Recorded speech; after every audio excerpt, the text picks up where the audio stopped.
கைலாயத்துக்கு போறாங்க அம்மா. அம்பாள் கேட்கறாங்க, ரொம்ப தூரத்துல இருந்து தழகையில ஒரு எலும்பு கூடு ஒண்ணு வருது, வெற்பின ஆக்கை இது என்கொள் பெருமான். அம்பாளுக்கு தெரியாதா?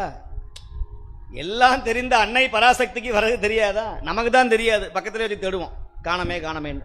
சோப்புடப்பாவை பக்கத்திலே வச்சுட்டான், தோல்லையே குழந்தைய போட்டு தேடுவான், ஆட்டுக்குட்டியை தேடுற மாதிரி. அப்போ அம்பாள் சொல்றாங்க, வெற்பின ஆக்கை இது என்கொள் பெருமானீரே. சுவாமி ரொம்ப ஷார்ட், தந்தி அடிக்கிற மாதிரி பேசுவார். சும்மா வளவள குழகுலன்னு பேச மாட்டார், ஷார்ட்டா பேசுவார். நம்மை பேணும் அம்மைகான் உமையே. இந்த பன்மையில பேசிவிட்டார்.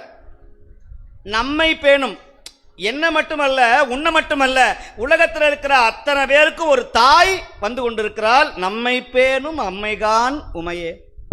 உடனே அம்பாள் வணங்குறாங்களாம் காரைக்கால் அம்மையாரை பார்த்து. பராசக்தியே வணங்கிய ஒரு பராசக்தி காரைக்கால் அம்மையார்.